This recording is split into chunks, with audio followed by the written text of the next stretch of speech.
जय हिंद साथियों, मैं आदेश आपका अपने राही आदि क्लासेस परिवार में स्वागत करता हूं। तो हम सभी हिंदी का प्रैक्टिस सेट हल करने वाले हैं। उम्मीद है आप सभी पूर्ण रूप से सहयोग करेंगे। क्लास को अधिक से अधिक लाइक और शेयर कर दीजिएगा। तो हमारा पहला क्वेश्चन है, वह व्यंजन है क्या? वह व्यंजन है। ऊष्म व्यंजन, अंतस्थ व्यंजन, महाप्राण या फिर अघोष व्यंजन। तो ऊष्म व्यंजन के अंतर्गत तालव्य सा, मूर्धन्य सा, दंती सा और हा वर्ण आता है। अंतस्थ व्यंजन के अंतर्गत या, रा, ला और वा वर्ण आता है। तो वा व्यंजन के बारे में पूछा गया था, तो वा क्या होता है?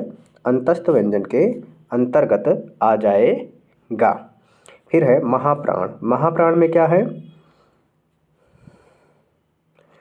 वर्गीय व्यंजन का दूसरा और चौथा वर्ण। और क्या होता है? ऊष्म वर्ण आते हैं। आगे चलते हैं। हमारा अगला क्वेश्चन है, एक युग्म अशुद्ध है। जो युग्म अशुद्ध है हमें वह चुनना है। गूंगा का गूंगी हो जाएगा, सही है। घोड़ा का घोड़ी हो जाएगा, सही है। गोप का गोपी होगा, यह भी सही है। कुंजड़ा का कुंजड़ी नहीं होगा, क्या होगा? कुंजड़िन हो जाएगा। क्या हो जाएगा? कुंजड़ा का कुंजड़िन हो जाएगा। यानी जो अशुद्ध है वह हमारा ऑप्शन डी है। अगला क्वेश्चन है हमारा, हिंदी की विशिष्ट बोली ब्रजभाषा किस रूप में सबसे अधिक प्रसिद्ध है? क्या हिंदी की विशिष्ट बोली ब्रजभाषा किस रूप में सबसे अधिक प्रसिद्ध है? ये हमारा क्वेश्चन है। विकल्प क्या है? राजभाषा, तकनीकी भाषा, राष्ट्रभाषा या फिर काव्य भाषा। तो ब्रजभाषा जो है किस भाषा में सबसे अधिक प्रसिद्ध है? वह है काव्य भाषा। क्या? काव्य भाषा के रूप में सबसे अधिक प्रसिद्ध है। हमारा अगला क्वेश्चन है कि निम्नलिखित में से किस विकल्प में सभी शब्द क्या है? भाववाचक संज्ञा है। हमें बताना है भाववाचक संज्ञा। अमीर, गरीब, क्या बहुत से अमीर लोग होते हैं, बहुत से गरीब लोग होते हैं। तो ये दोनों जातिवाचक संज्ञा हो गई। और भाव जो है वह मिठास लिखा है, जो मिठास है यह भाववाचक संज्ञा हो जाएगी। समूह में समूहवाचक संज्ञा हो जाएगी। तो इस प्रकार पहला ऑप्शन गलत हो जाएगा। अब बी में देखते हैं, जवानी, खटास, पुस्तक, गंगा। गंगा क्या है? एक नदी का नाम दे दिया गया है, तो गंगा क्या है? व्यक्तिवाचक संज्ञा के अंतर्गत आ जाएगा। पुस्तक जातिवाचक के अंतर्गत आ जाएगा। हमें बताना क्या है कि जिसमें सभी भाववाचक दिया गया हो, जैसे रसीला, कड़वाहट, बुढ़ापा और उन्नति। तो ये सभी जो दिया गया है यह सभी क्या हैं? भाववाचक संज्ञा हैं। तो हमारा जो राइट आंसर होगा वह ऑप्शन सी सही हो जाएगा। इसमें जो सूर्य है वह एक ही है और सूर्य व्यक्तिवाचक संज्ञा के अंतर्गत आ जाएगा। तो हमारा राइट आंसर जो होगा वह ऑप्शन सी भाववाचक संज्ञा सभी विकल्प हैं। यानी जो सभी शब्द दिए गए हैं ऑप्शन सी में सभी भाववाचक संज्ञा हैं। अगला क्वेश्चन है हमारा, निम्नलिखित प्रश्न के 4 विकल्पों में से उस विकल्प का चयन करें जो सर्वनाम के भेद का सही विकल्प है। क्या? जो सर्वनाम के भेद का सही विकल्प है। जिसको हमने बुलाया था वह आया। क्या? जिसको हमने बुलाया था वह आया। जिसको और वह से क्या है? दोनों में संबंध बताया जा रहा है। तो निश्चयवाचक तो नहीं होगा। निश्चयवाचक के अंतर्गत यह और वह वर्ण आता है। संबंधवाचक हमारा राइट आंसर हो जाएगा और निजवाचक में कौन कौन से वर्ण आते हैं, जैसे आप हो गया, स्वयं हो गया, खुद हो गया, अपने आप हो गया। तो इस तरह से निजवाचक के अंतर्गत आता है। तो जिसको और वह से हमारा संबंधवाचक हो जाएगा। अगला क्वेश्चन है हमारा क्या कि निम्नलिखित में से किस वाक्य में परिमाणवाचक विशेषण है। हमें बताना है परिमाणवाचक क्रिया विशेषण के बारे में। इस बार बारिश में बहुत ओले पड़े। जो परिमाणवाचक होता है वह नाप तौल के आधार पर होता है।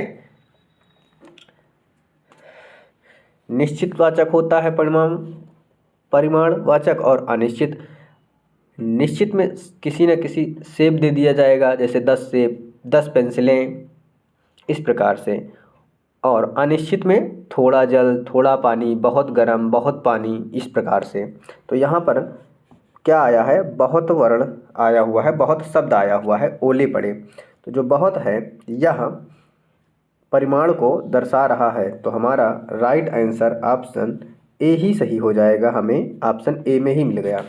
यह लड़की सुंदर है। लड़की कैसी है, सुंदर। तो सुंदर हमारा विशेषण हो जाएगा। मैदान हरा भरा है। तुम अच्छे खिलाड़ी हो। तो इस प्रकार से इसमें और किसी में परिमाणवाचक नहीं है। अगला क्वेश्चन है कौन सा शब्द पुल्लिंग है। क्या पुल्लिंग हमें बताना है। मंत्रणा हुई, सभा बुलाई गई या अच्छी सभा, मंडली रखी गई, ये तीनों जो हैं वह स्त्रीलिंग को दर्शाता है। लेकिन न्याय मिला, क्या न्याय मिला या न्याय किया गया। तो न्याय जो है वह हमारा राइट आंसर होगा। न्याय शब्द पुल्लिंग शब्द को दर्शा रहा है। अगला क्वेश्चन है हमारा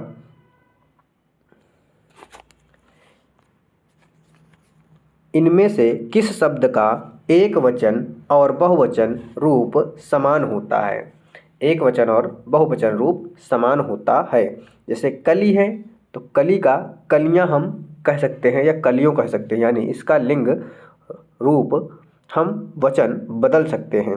रोटी का वचन हम बदल सकते हैं रोटियां। गुड़िया का गुड़ियां, यानी हम इनको बदल सकते हैं। लेकिन जल का जलो नहीं कहेंगे कि किसी से मांगना हो या किसी को पिलाना हो, तो अगर किसी को पिलाना तो जलो पिला दो या जलो ला दो, ऐसा नहीं बोला जाता।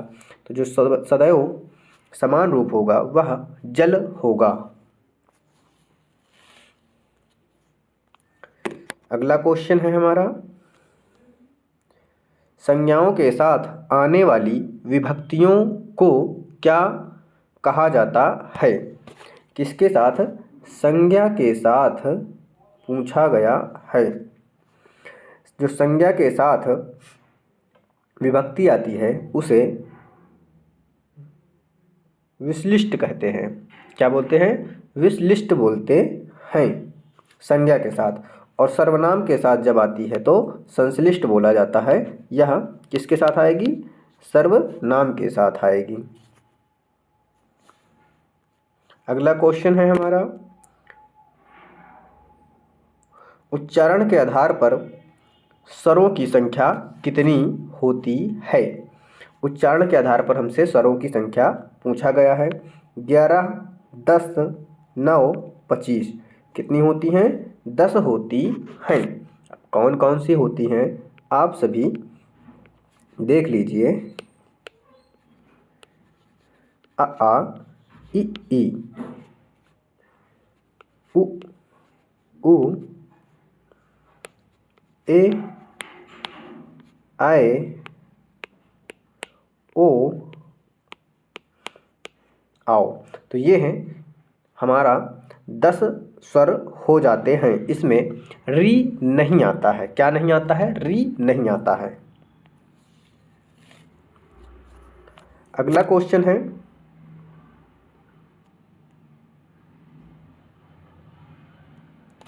निषिद्ध का सर्वथा उपयुक्त विपरीतार्थक शब्द हमें बताना है। यानी निषिद्ध का हमें विलोम शब्द बताना है।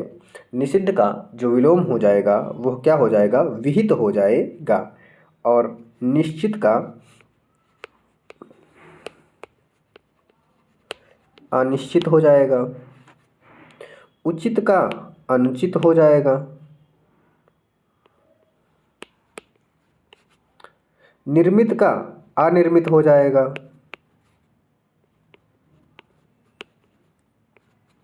अनिर्मित हो जाएगा। उम्मीद है आप सभी को क्लास पसंद आ रही होगी। आप सभी सहयोग कीजिएगा। हमारा अगला क्वेश्चन है, हाथी का पर्यायवाची शब्द है। इसका हाथी का हमें बताना है। मृगेंद्र, मृगेंद्र हमारा शेर का होता है। कुंजर यह हमारा हाथी का पर्यायवाची शब्द होता है। तुरंग जो होता है वह घोड़े का पर्यायवाची होता है। अहि जो होता है वह सर्प का पर्यायवाची शब्द होता है। तो हमसे पूछा गया था हाथी का कुंजर हो जाएगा।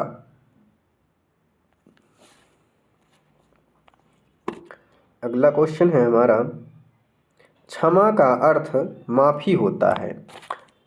क्षमा का अन्य अर्थ होता है। क्षमा का अन्य अर्थ हमें बताना है। पृथ्वी, बादल, जोड़, अमृत। तो क्षमा का जो अन्य अर्थ होता है वह होता है पृथ्वी। क्या होता है, पृथ्वी होता है। अगला क्वेश्चन है हमारा, गोद में सोने वाली स्त्री के लिए एक शब्द हमें बताना है। गोद में सोने वाली स्त्री के लिए एक शब्द, अंकशायनी, अनिंद्रिय, सिदित कोई नहीं। क्या हो जाएगा, अंकशायनी हो जाएगा। क्या, ऑप्शन ए अंकशायनी।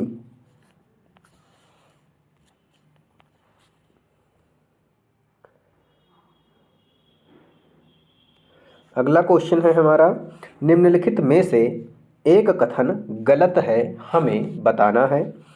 संधि में दो पक्षों का मेल होता है। तो हमारा, आप सभी जानते हैं, संधि में दो वर्णों का मेल होता है। किसका, दो वर्णों का मेल होता है। हमसे पूछा था गलत, तो हमारा जो राइट आंसर हो जाएगा वह ऑप्शन ए ही हो जाएगा। संधि तोड़ने को विच्छेद कहते हैं। जी बिल्कुल, विच्छेद कहते हैं। समास के पदों के प्रत्यय समाप्त कर दिए जाते हैं। जी बिल्कुल। समास तोड़ने को विग्रह कहते हैं। यह भी हमारा सही है। आगे चलते हैं। आगे क्वेश्चन है हमारा, अनवीच्छा का संधि विच्छेद है। अनधनवीच्छा, अनधनवीच्छा, अनुधन इच्छा, अनुधन इच्छा। तो ऑप्शन हमारा सी सही हो जाएगा। अनुधन इच्छा क्या है, ऊ के बाद ई आया है, यानी कोई असमान स्वर आया है, तो ऊ का हमारा वाह हो जाएगा। क्या हो जाएगा, वाह हो जाएगा। तो यहाँ मान लो वाह हुआ, लेकिन इसके बाद क्या है, ई आई हुई है।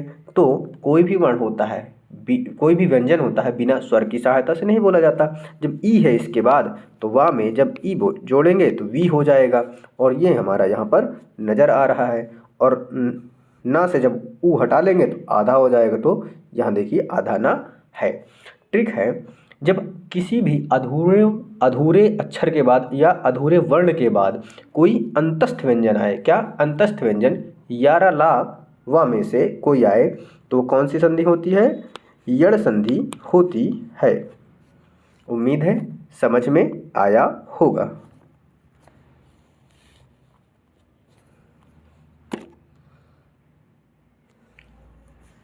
अगला क्वेश्चन है, क्या है, निम्नलिखित में से अव्ययी भाव समास किसमें है। हमें बताना है अव्ययी भाव समास। ऋण मुक्त, ऋण मुक्त का होगा ऋण से मुक्त, क्या, समास विग्रह, ऋण से मुक्त। तो यहाँ पर क्या हो जाएगा, तत्पुरुष समास हो जाएगा। कमल नयन, कमल नयन, यहाँ क्या होगा, कर्मधारय समास हो जाएगा। कमल है जिसके, नयन है जिसके कमल की तरह, या कमल रूपी नयन, तो कर्मधारय समास हो जाएगा। चतुर्भुज, चतुर्भुज ब्रह्मा जी को कहते हैं, तो ब्रह्मा जी को जब कहते हैं तो यहाँ पर क्या होगा,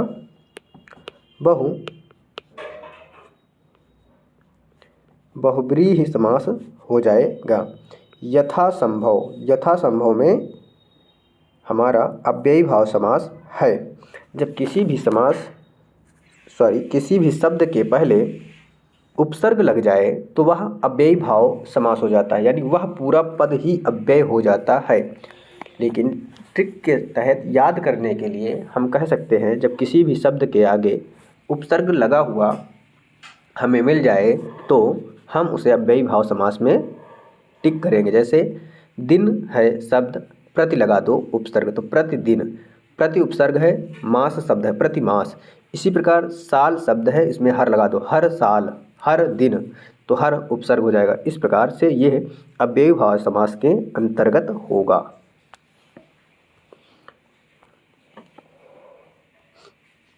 हमारा अगला क्वेश्चन है क्या, कि निम्न में से कौन सा वाक्य सरल वाक्य नहीं है।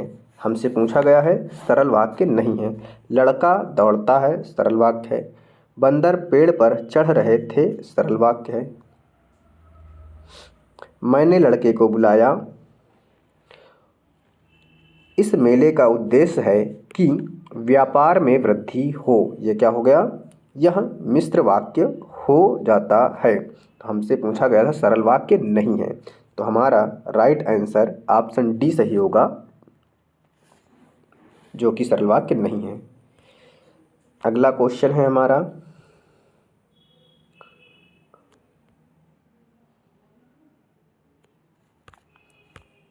वह महिला बहुत विद्वान है, वाक्य में किस प्रकार की अशुद्धि है, हमें बताना अशुद्धि है।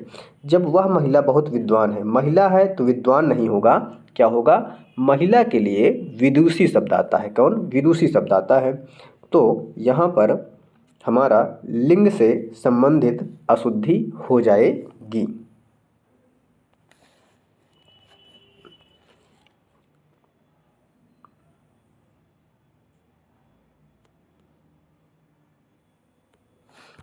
अगला क्वेश्चन है हमारा,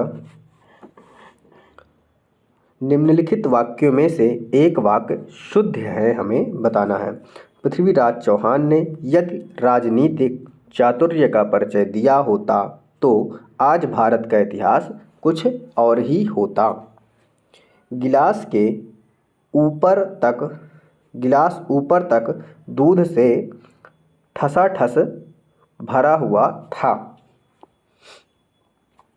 प्रबुद्ध विद्यार्थियों को शिक्षक का केवल संकेत मात्र या तो मात्र होता या तो संकेत होता, दोनों नहीं होगा, तो इसलिए यह ऑप्शन गलत हो जाएगा। शिक्षक ने विद्यार्थियों को आतंकवाद के ऊपर निबंध लिखने का आदेश दिया, आतंकवाद पर होगा, ऊपर नहीं होगा। गिलास दूध से ठस भरा हुआ है, ऊपर तक नहीं होगा, तो हमारा क्या होगा, शुद्ध पूछा गया था, तो राइट आंसर ऑप्शन ए सही हो जाएगा। क्या, ऑप्शन ए सही हो जाएगा। हमारा आज का लास्ट क्वेश्चन है, आखिरी है, क्या है, निम्नलिखित में से कौन सा व्यंजन संधि का उदाहरण है, हमें बताना है व्यंजन संधि का उदाहरण है। जैसे सदैव शब्द दिया गया है या कोई भी शब्द दिया गया हो, वहाँ पर उस शब्द के ऊपर जब डबल मात्राएं हो जाएं, तो जैसे सदा धन एव, क्या है, सदा धन एव लिखते हैं, सदा धन एव, तो आ और ए मिलकर क्या हो जाता है, अ हुआ है। तो यहाँ पर संधि क्या है, वृद्धि संधि है। कौन सी, वृद्धि संधि है। डबल मात्राएं जैसे ही देखो, चाहे अय हो चाहे औ हो, तुरंत हम वृद्धि संधि पर टिक कर देंगे। मनोरथ, मनः धन, मनः धन रथ, यहाँ पर क्या हो जाएगा, विसर्ग संधि हो जाएगी। निर्गुण, निधन गुण, क्या, निधन गुण, यह भी हमारी विसर्ग संधि हो जाएगी। तो निर्गुण में, मनोरथ में, दोनों में विसर्ग संधि, सदैव में वृद्धि संधि। अब आते हैं, थोड़ा सा मिटा के लिखते हैं तब समझ में आएगा।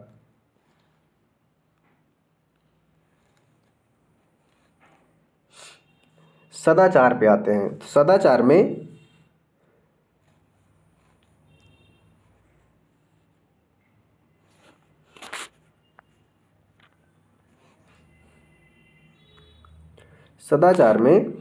क्या है, व्यंजन संधि है। क्यों? क्योंकि दो में तो विसर्ग संधि हो गया मनोरथ और निर्गुण में, सदैव में वृद्धि संधि हो गया, बचा क्या, सदाचार। लेकिन हम इसका संधि जब विच्छेद करेंगे तो क्या होगा, सतधन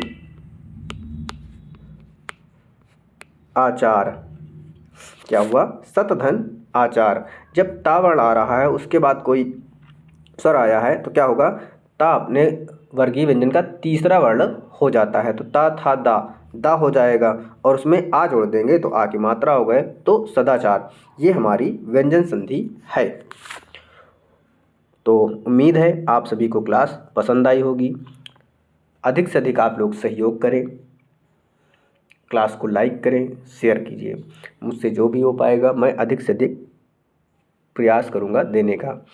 अब जैसे कि जनवरी में होना है आप सभी का सीटेट, और सीटेट अगर अच्छे तरीके से 1 से 1.5 महीने पढ़ लो तो आराम से पास हो जाया सकते हैं।